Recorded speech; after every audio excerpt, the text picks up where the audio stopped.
Assalamualaikum warahmatullahi wabarakatuh. Halo anak-anakku kelas 6 dimanapun kalian berada, berjumpa lagi dengan saya Pak Mono. Kali ini saya akan menyampaikan rangkuman tematik kelas 6, yaitu pada tema 1, subtema 1. Yang akan kita pelajari adalah ada PPKN mengenai Pancasila, sila pertama dan kedua. Kemudian ada bahasa Indonesia tentang ide pokok paragraf.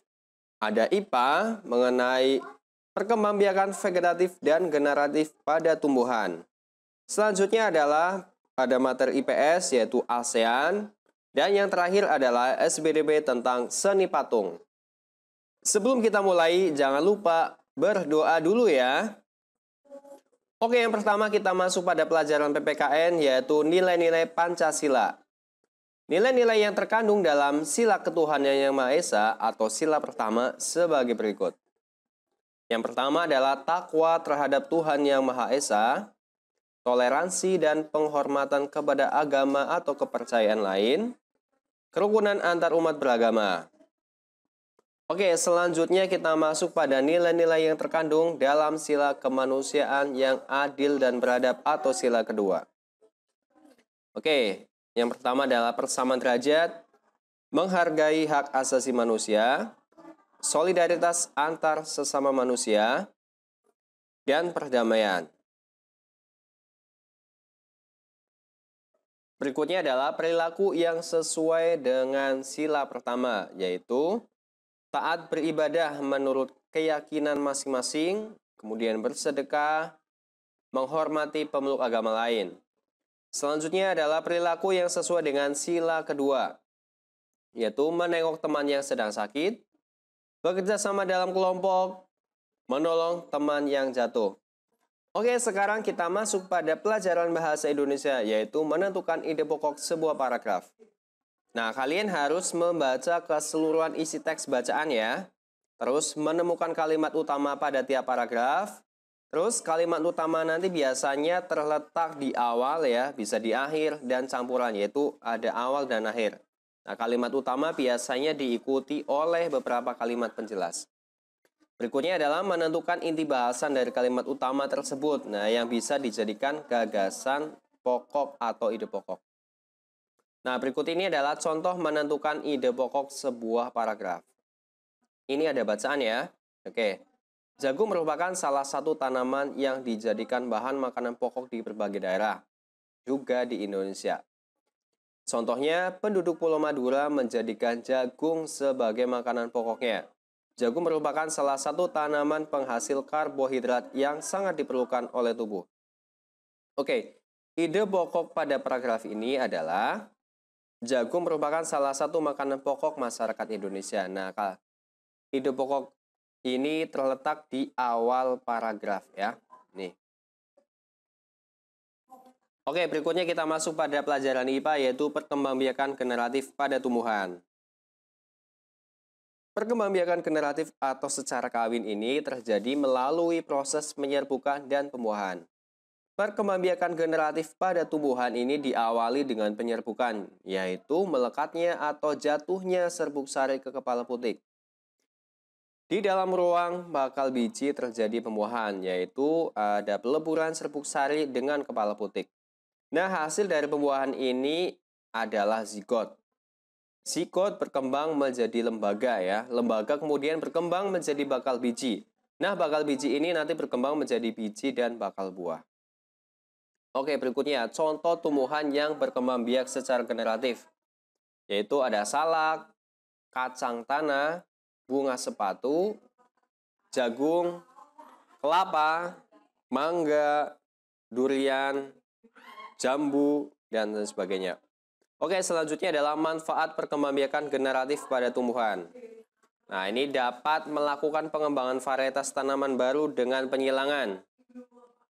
Kemudian menghasilkan bibit yang memiliki akar dan batang yang kuat. Kemudian menghasilkan tanaman yang lebih tahan lama. Oke, berikutnya adalah bagian-bagian bunga. Nah, ini adalah ada gambar bagian-bagian bunga pada bunga sepatu. Ini ada mahkota bunga ya. Nah, mahkota bunga itu bagian bunga yang paling bagus ya, yang berwarna. Kemudian ada kelopak bunga, kemudian ada dasar bunga. Bagian ini adalah tangkai bunga ya, yang menopang bunga. Kemudian ada bakal biji sebagai tempat proses penyerbukan. Kemudian ada tangkai putik dan kepala putik ini. Nah, kalau putik ini sebagai alat kelamin betina pada bunga. Kemudian ada benang sari, ada kepala sari ini ya. Nah, kalau kepala sari ini adalah benang sari ini alat kelamin jantan pada bunga. Oke, selanjutnya adalah perkembangbiakan vegetatif pada tumbuhan. Perkembangbiakan secara vegetatif adalah cara berkembangbiak suatu makhluk hidup yang terjadi tanpa melalui perkawinan. Makhluk hidup baru tumbuhan berasal dari induknya. Nah, perkembangbiakan vegetatif pada tumbuhan ini dikelompokkan menjadi dua, yaitu perkembangbiakan vegetatif alami dan perkembangbiakan vegetatif buatan. Oke, kita masuk pada materi perkembangbiakan vegetatif alami. Nah, perkembangbiakan vegetatif alami ini adalah perkembangbiakan secara tidak kawin pada tumbuhan yang terjadi dengan sendirinya tanpa bantuan manusia. Macam-macam perkembangbiakan vegetatif alami ini adalah ada umbi lapis, umbi batang, umbi akar, ada akar tinggal, geragi, ada tunas, dan tunas adventif.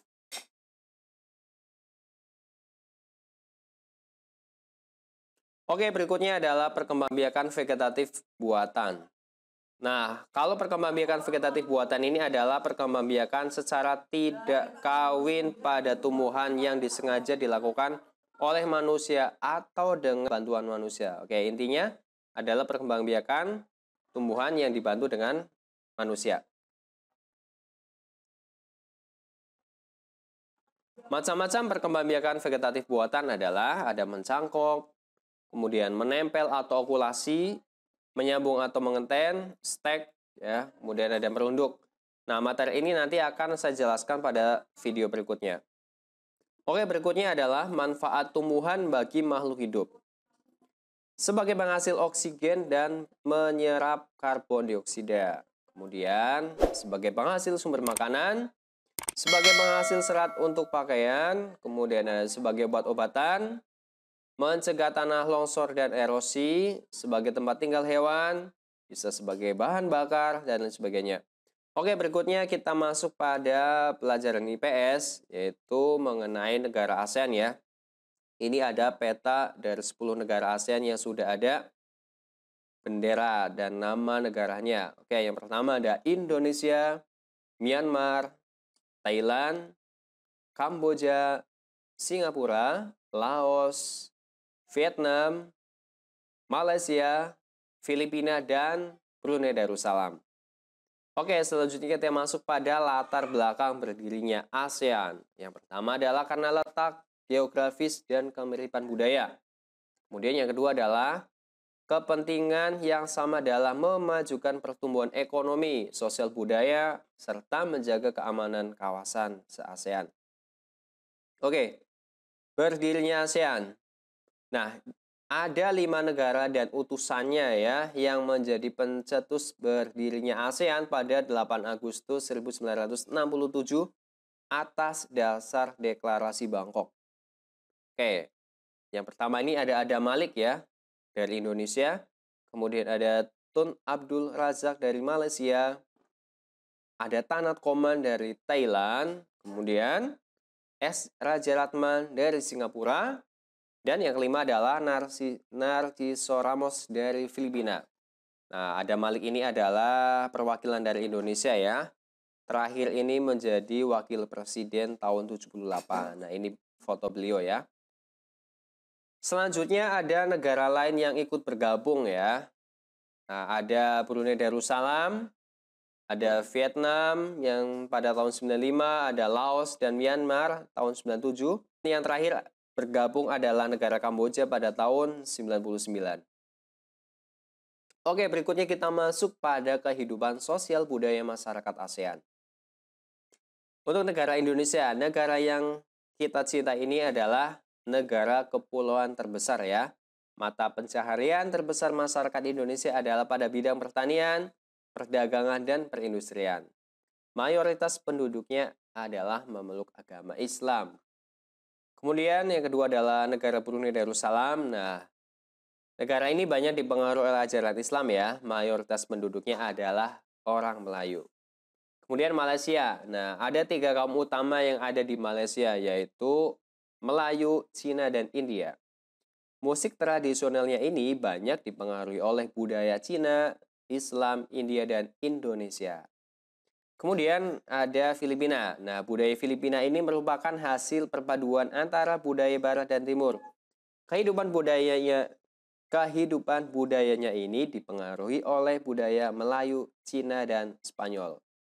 Selanjutnya adalah Thailand. Ini adalah satu-satunya negara di ASEAN yang tidak pernah dijajah oleh bangsa Eropa.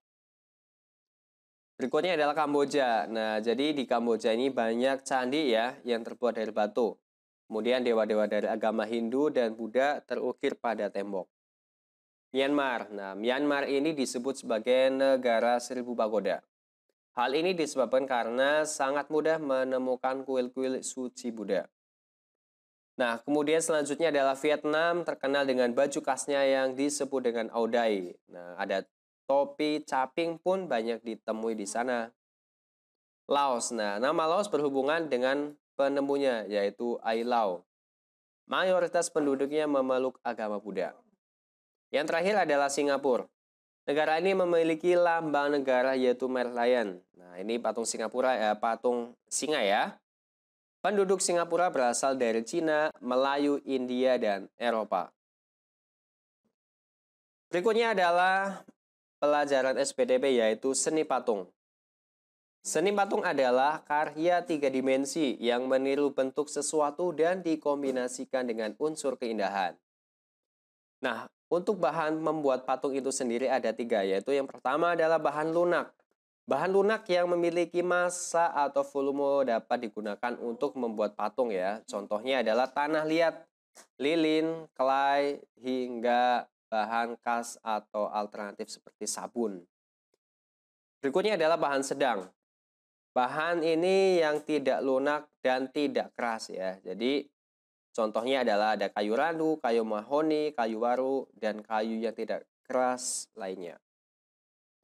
Yang ketiga adalah bahan keras. Nah, contoh bahan keras ini dapat berupa batu ya atau kayu yang lebih keras. Contohnya ini adalah batu marmer atau batu pualam, ada batu granit, batu andesit, kayu jati, kayu lilin, dan kayu sono keling. Nah, berikutnya adalah proses pembuatan patung Nusantara dari tanah liat. Nah, ini singkat aja ya. Pembuatan patung dari tanah liat ini dapat dilakukan dengan teknik cetak maupun teknik ukir. Nah, untuk teknik cetak, tekan, dan ukir ini sebaiknya menggunakan tanah liat plastis ya. Oke, demikian pembelajaran kali ini.